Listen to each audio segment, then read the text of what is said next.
Well, if we had a full day, we would take longer. But what I wanted you to do was to have a sample.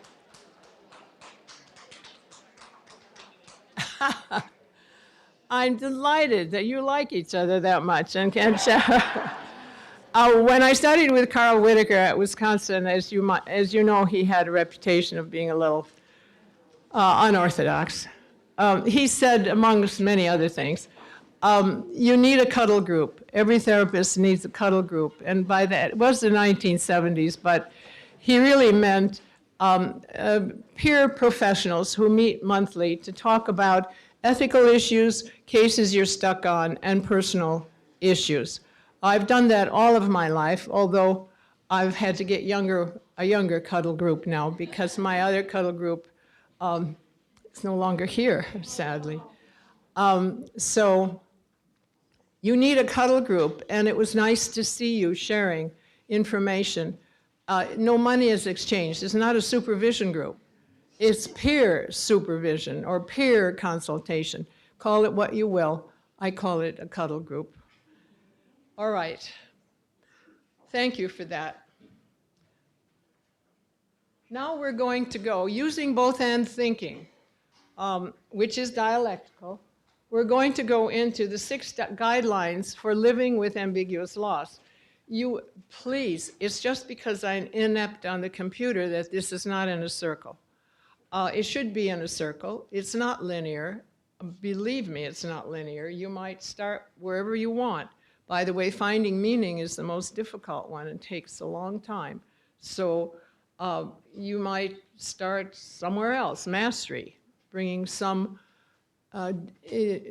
so they don't feel so helpless, so some activity.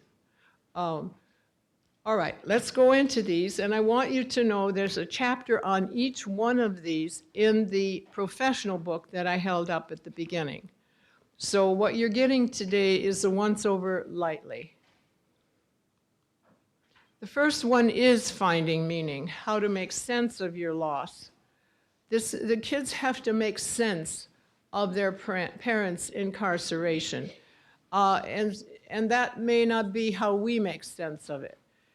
Because our overall goal is to normalize their situation, not normalize, not say that the law was wrong, but to normalize their situation of how they feel about having a parent who is incarcerated or in jail. We give the problem a name. That's where you start. And I said that at the beginning. What you're experiencing is one of the most difficult losses there is. It's called ambiguous loss. And it's difficult because there is no finality. It's not like you have a death certificate or a funeral or something. You are on your own. You talk with peers, use both and thinking, increase your tolerance for ambiguity. Kid will be good at that. Tell them, how else might you do that? Going fishing is one way to increase your tolerance for ambiguity. You never know if you're going to catch something or not. And I think that's why fishermen are so mellow. There are other activities like that, and I don't know what this child is interested in, but find out what it is. Even playing a game of basketball has some ambiguity in it. You don't know how the score is going to come out. So that's a good thing. How to learn to tolerate winning and losing. What hinders family secrets? Stigma, isolation, seeking closure. Let me talk about family secrets for a minute. I think family secrets might be one of the biggest problems for these kids. And as much as you can, unfold the secrets for them. And you may have to do that by bringing another relative in, or a sibling in, bring in somebody else, because it's not our job to uncover secrets. It's our job to set the stage for uncovering secrets so that the child knows what they have to deal with. All children will act out in the context of family secrets. They sense them, they know it, and they're angry about it. So best to tell them the truth. You don't have to elaborate. Dad is in prison because he did something wrong, period. Or mom or whatever it is. You cannot keep secrets from a child without having a negative outcome. Next, adjusting mastery. Mastery is a sociological term, meaning being in charge of your own destiny, knowing which way you're going with your life. We certainly are a mastery-oriented culture. We've cleared the plains and straightened the rivers, although it doesn't always work. And some cultures are less mastery-oriented, for example, the Native American. Some University of Chicago scholars in the 60s did a study on worldviews of values and belief systems and found that people living in the Mormon area and in Texas were very mastery-oriented. These were rural people at that time, whereas rural people in the Southwest were harmony with nature. Well, so are our Native American Ojibwe people in Duluth, more harmony with nature. Although when I worked with them on an Alzheimer's disease caregiving project, they have a wonderful way of combining mastery orientation with harmony with nature. That is, they're not ashamed of their elders who are no longer the way they used to be. In fact, they have them at tribal dances, but they put them on the inside so they're protected. And they are demented, but they're still dancing. However, I also noticed that they'll fire a doctor if they don't think the doctor is doing well by their elder. So it was, I'm oversimplifying now, but overall, they use both mastery orientation and harmony with nature, which may be the way to go, by the way, with problems that have no solution. In that case, it was dementia. In your case, it's incarceration from the point of view of a child. So what helps? Well, you have to know that the world is not always fair. And that is one of the things I would talk about with a young person, because they have a high sense of fairness in the most part. And here's something going all wrong, and you have to talk about that with them. Decrease self-blame, huge for a child, because they're already doing it. You externalize the blame. You've heard of Michael White from Australia, who, that's his term, externalizing the blame. He's a family therapist, a young man, but sadly gone now. Here's what it means, and I suggested it earlier. You blame the ambiguity. The culprit is the ambiguity of having a parent who is not being a parent, having a parent who is not home with you. The culprit is the ambiguity. The blame goes on to the ambiguity. It doesn't go on to themselves or their parent, okay? And they will catch on to that relatively quickly. That's externalizing the blame. Frequently, if there's a disease, by the way, let's say the mom at home is drinking, is an alcoholic, the father is in prison, you would externalize both culprits. The one would be addiction, and the other would be incarceration. You never say mom or dad, okay? The child will internalize it quicker if you do not use a blame model, if you do not use a pathologizing model. You master your internal self when your external life is going awry. And you can teach children to do this through meditation, prayer, mindfulness, yoga, exercise, music, art. By the way, I would bring exercise, music, art, and maybe even improv into your sessions. These are very, very healing strategies. They're not in your psych book, but there's a lot of information now about how kids suffering trauma recover quicker with activity rather than sitting and talking to a therapist. But we, as therapists, should organize these things. I recommend to you Jack Saul's book. It's referenced in the back of the PowerPoints. His children were going to the school next to the Trade Center that was terrorized on 9/11 in New York City. And so all the kids in that school were traumatized because it was within the block. And the New York school system said, well, the parents can't talk with these children, but psychologists can. That's the dumbest statement I ever heard. After a tragedy, the parents wanted to be in the sessions, the psychologists said no. So finally, these people, you know New Yorkers, right? They gathered together in this school district near the Trade Center, and they said, we're going to take over. And they developed community-based strategies where they gave the children cameras to go take pictures of whatever they wanted to. They had plays where the children would express things on a stage, and the parents all came. They had improv theater, improvisation. They had art. And he's written it in a book. I recommend it to you because it might be useful for you in some way to adapt it for these kids. In other words, they're moving. They're not sitting. Don't have them sit. It has to do with the mind-body connection. And for trauma, which these kids would be at some level traumatized, hopefully you can lower the level of trauma so it's more manageable stress rather than trauma. But you've got to have them moving, not sitting. What hinders here? Believing you have failed.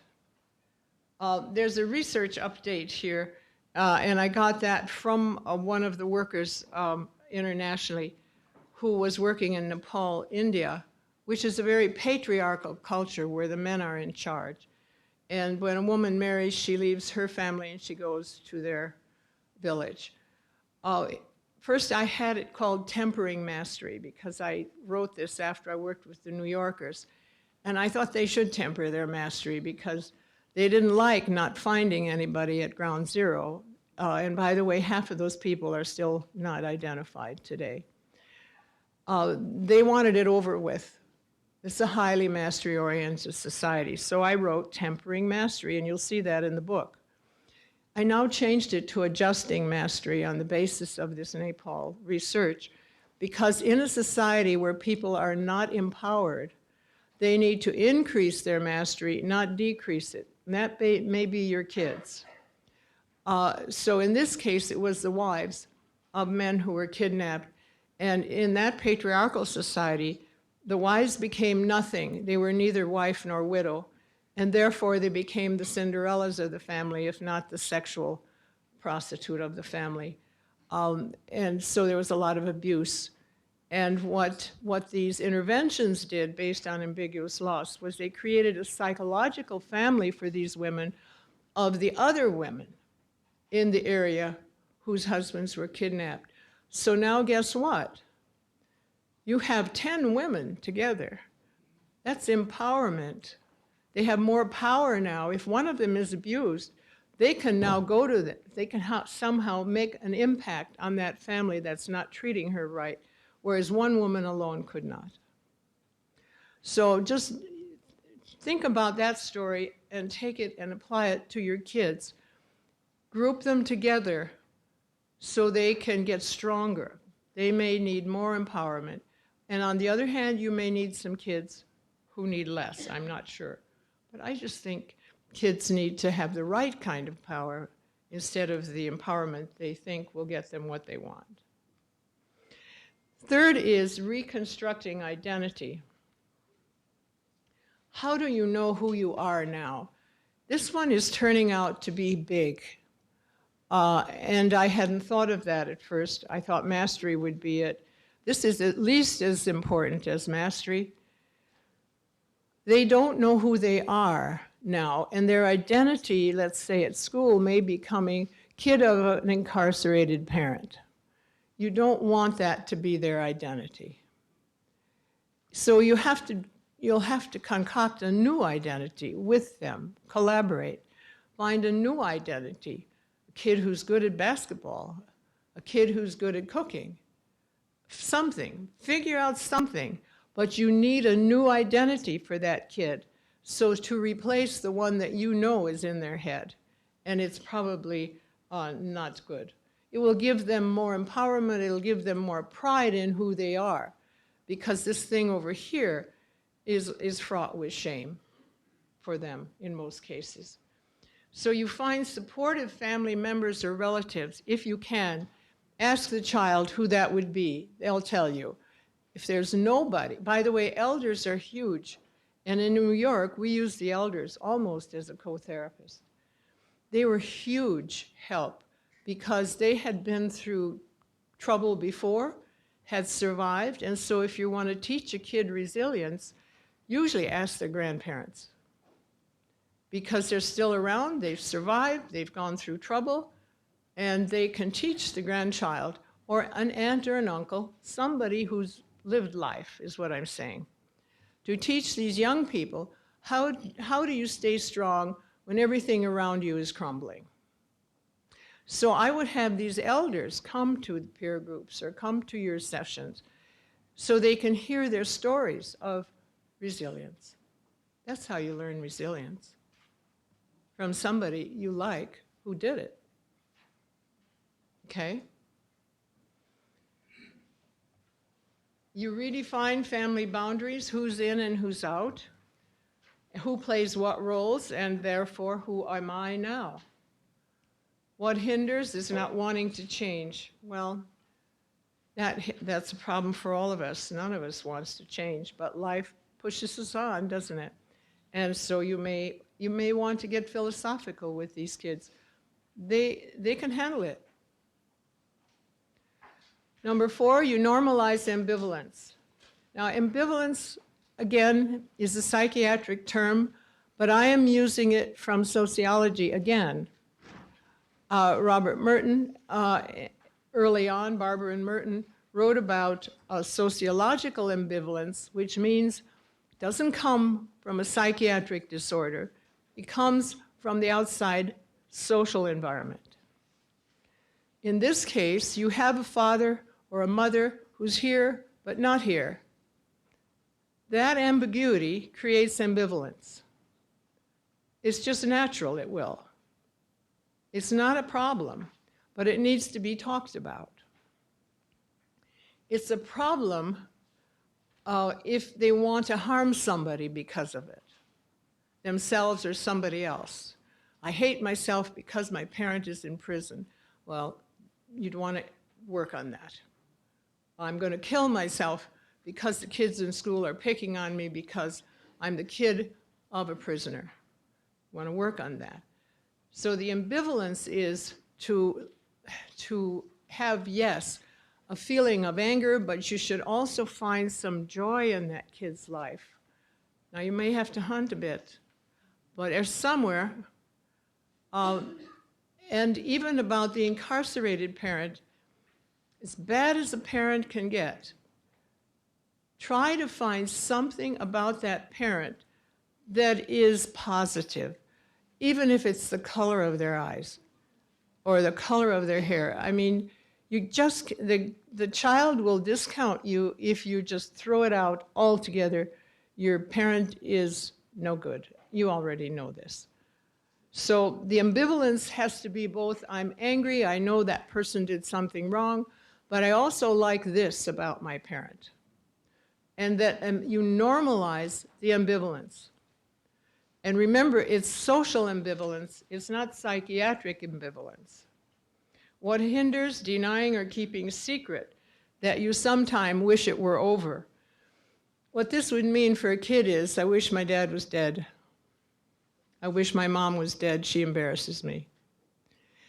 And when what I do is, with adults who do this, is normalize that. It's normal to wish that, but it's not normal to act it out. Okay? So it's normal to wish that. Once you make it, once they verbalize it, and you don't go, oh, you can't say that. You say, it's normal to feel that way, but you can't act. It's good that you can say that, but you don't act on those feelings.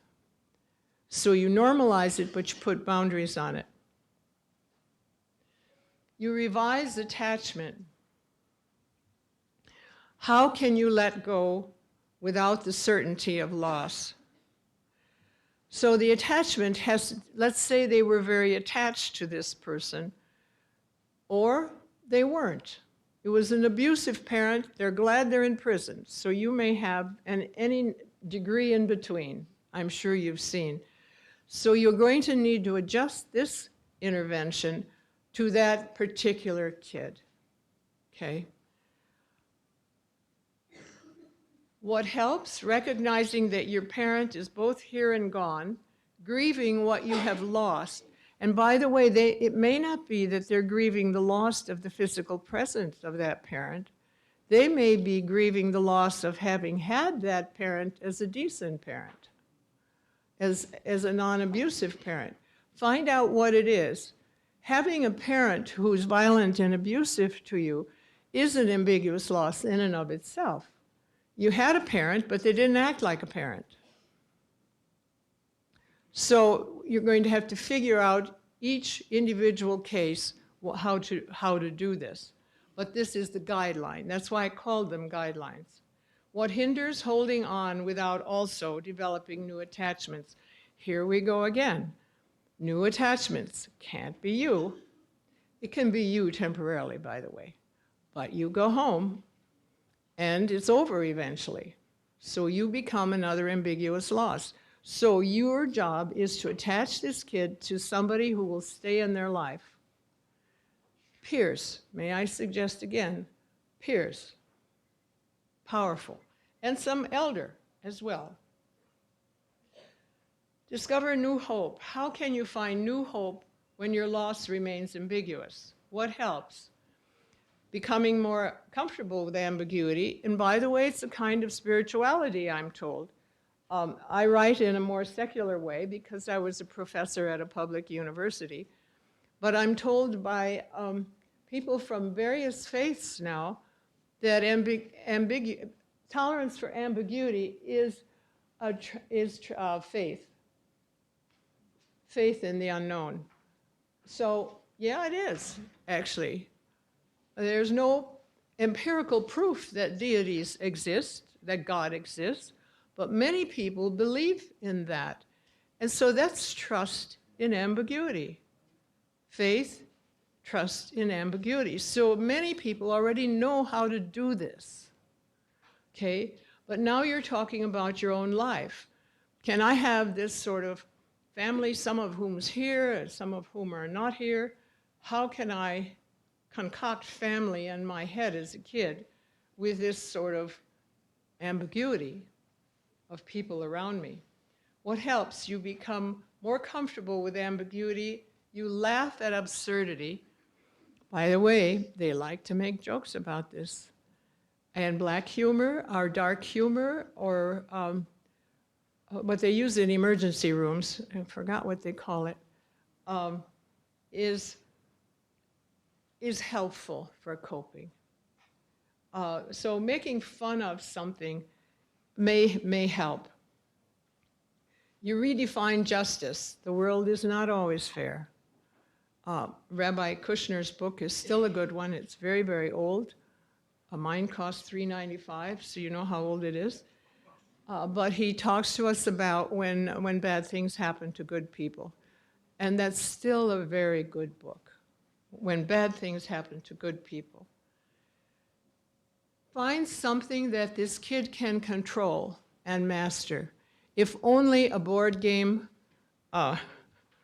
With women, sometimes they want to clean a closet or clean up the silverware drawer. Anything that you can control and master when your life is full of uncertainty and ambiguity, okay? So figure out something that these kids can control and master and feel good about, because their lives are kind of uncontrollable right now. What hinders? Isolation, self-blame, social stigma, and of course social policies which need to change.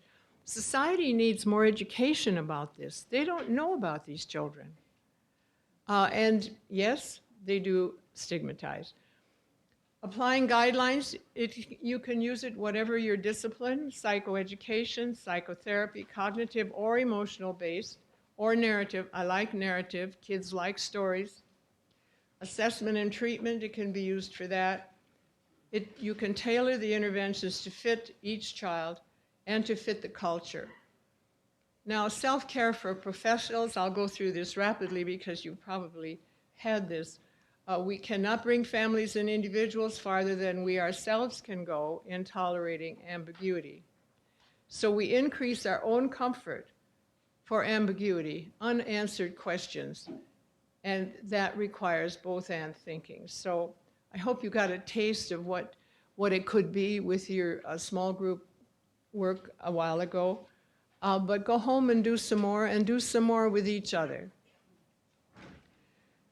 Compassion fatigue, Figley and I were students together. I'm not terribly fond of the term, but I understand the concept because I don't think compassion should be negated. We need more of it, not less of it in this world of ours.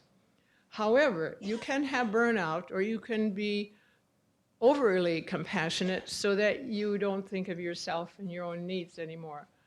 There are physical warning signs: tired, exhausted, frequent headaches. There are psychological signs. The one I would feel quickest is angry. I'm suddenly angry. And I realize, hey, you need to go to a movie or something. That's my therapy. My therapy has always been movies. And that's what kids of the Depression did. You know, the parents didn't have daycare or babysitters. They sent their kids to the movies so they could have some private time, I think. So my sister and I went to the movies 3 times a week. And then I had 2 brothers.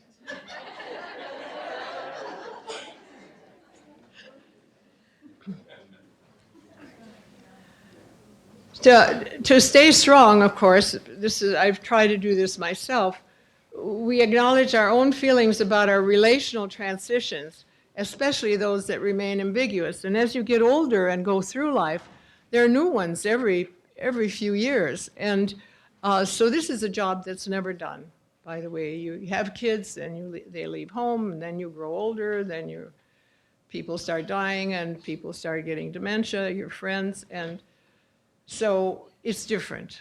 Find out where you are and realize that you'll never have perfection. You never have perfection. There is always a moving equilibrium across time. There is never a perfect equilibrium with family life and individual life. Debrief with your coworkers. I'm sure you do that. Now, I want to, before we quit, tell you what Joyce Arditi, who's a colleague of mine, who focuses on child trauma within the context of parental incarceration. And I brought 2 of her articles, which are reviews, and I'll leave them here with you. But essentially, she is saying that the children of incarcerated parents frequently are traumatized. It's more than stress. And here is what she found from a meta-review of literature.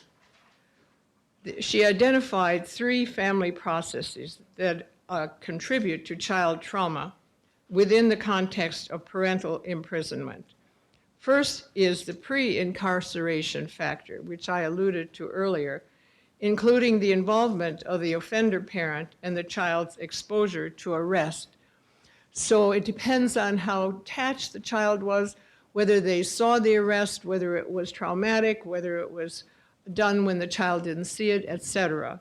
The other one is the caregiving quality and stability of what went on in the home, and then the nature of the child's visitation experience during the confinement. And she writes a great deal about how prisons could change to make it more child welcome and less traumatic for the child. In fact, she said, in some prisons, it's so traumatic now that it might be better if the child didn't go. So that would be something that could be changed, and not necessarily with a lot of money. But I think that prison officials perhaps are not aware of the impact on the child, the next generation, which you want to be a healthy generation. And there could be some family-friendly changes that could be made to make those visits less traumatic for the child. Now, she also said that children whose parents were involved in their day-to-day lives prior to imprisonment and who have been subject to harsh and unstable care and exposed to other traumatic factors like violence or maltreatment, and who have difficult visitation, have the most intense and long-lasting traumatic experiences. So these are important areas to make some policy changes. Joyce Arditi refers a lot to resilience. So I want to close with a word about resilience. You see a lot about it these days. You'll see 1,000 different definitions of it. It's elusive. However, at the University of Minnesota, Ann Masden and colleagues are doing a really good job, and that's who I would refer you to. Resilience can be individual or it can be family. But right here, we probably are looking for the child to be resilient and using the family as a context. And usually, resilience means that you not only withstand stress and bounce back from it, but you grow stronger from it. So that is a caveat here, as opposed to coping, which just means you're kind of grinning and bearing it and perhaps maintaining the status quo. Resilience means you actually get stronger from the hardship. That would be the book I held up before about the glass castle. Those kids, I got to read that book. Strengths forged through adversity. Roma Walsh talks about that. Ann Masden here at the UM talks about ordinary magic, meaning that kids have this in them if we get out of the way and let it come out. That's why you want to get the blame and shame out of the way. That's why you want to normalize their sadness about this. Then the resilience will start coming out when they're less defensive. So my narrow definition of resilience is the tolerance for ambiguity. Now the update is it's more than recovery, it's more common than we thought, and there are uncommon pathways. We know about that. So you have to ask the child what this means to them. My most important question always is, what does this mean to you? I never ask about religion because in New York we worked with 17 different religions. There's no way we can know all that we need to know. Unless if you're trained in theology, I'm not talking about you, okay? But the rest of us, here's your sentence. What does this mean to you? Then the kid will tell you what this parental incarceration means to you. Now you have something to work on. They'll say, I'm a bad kid, and bad things always happen to me. Well, that's information. Or they'll say, my dad was never any good. I want him out of my life. So you get, they give you 1,000 different answers. But that's the material you work on, and you start with their information, not your assumption. So living with ambiguity is difficult for those trained, like us, to solve problems and fix. That's true. I probably have studied ambiguity for 40 years because I came from a culture of Switzerland where the trains run on the dot and the watches never break. You get sick of them and they never break. And when I go to Switzerland to see my cousins still, it's like, can't believe this. It's probably why I study it. But you have to figure out why you might want to study it. Because there are a lot of problems in this world that have no answer, that have no immediate fix. And certainly, the children you work with are facing that kind of stressor right now of having an incarcerated parent. What I hope that you can teach them is that there's more than one way to be family. It doesn't have to be Ozzie and Harriet. they can have family, but it might be psychological, it might be biological, it might be a patchwork quilt, it might be pieces of all of those things. They need a family and a community behind them, and they need not to be shamed. Thank you.